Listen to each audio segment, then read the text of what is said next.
Good afternoon, good evening, and good morning. This is your friendly neighborhood Steve coming to you live from Miss Cheryl Lynne's kitchen. Miss Cheryl Lynne has a treat ready to be made for us. It's a recipe that's been handed down from generations to generations on my side of the family. And she's attempting to do the recipe, and it's written in French and it's written in English, and it's never been done in the past, I'll say 30 years. So let's figure out what it's going to taste like. How long has your mom been gone? 10 years. 10 years, so it's at least that long.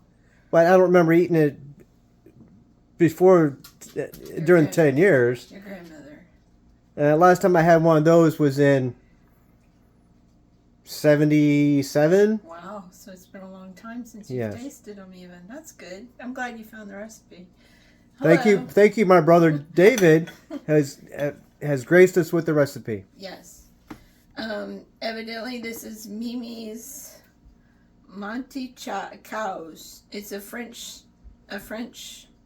pastry is what I think, and his family comes from French and what's the other side? Scottish. Okay, so translated it says monkey cows, and it's only 3 ingredients, 4 actually. 3 cups of flour, 3 cups of sugar, and 1 cup of oil, and the lemon or orange rind of one you can add it in.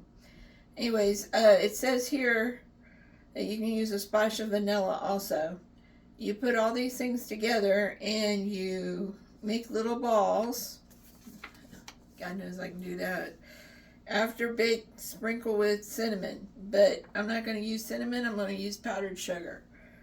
So I have another recipe that he has a friend in France who sent him this recipe, but this is the one that I'm going to do, is the one, it's in his mother's handwriting even. Can you believe that? So I'm going to measure out the 3 cups of flour because I have what they call mise en place. I've got my shit together is what it means. Sugar, lemon zest, lemon juice. I'm going to cut down on the oil, which I use Crisco because we all know the commercial works in our head, right?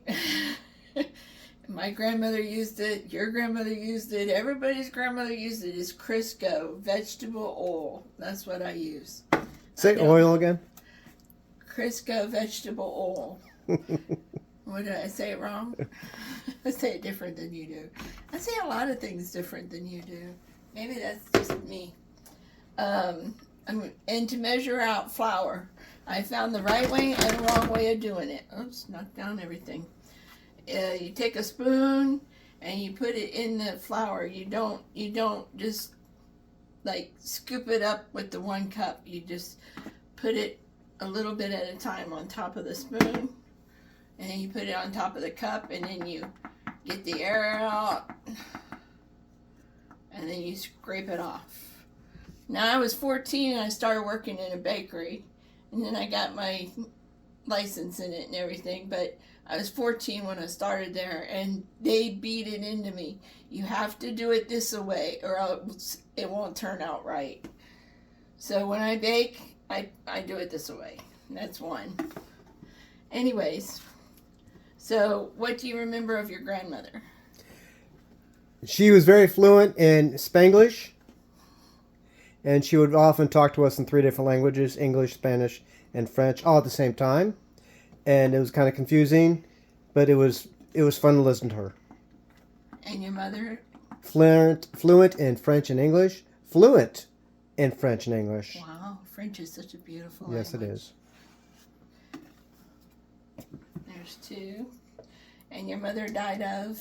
My mother died of cancer of the kidney and lungs, and it metastasized through the rest of her body, and she is now no longer with us.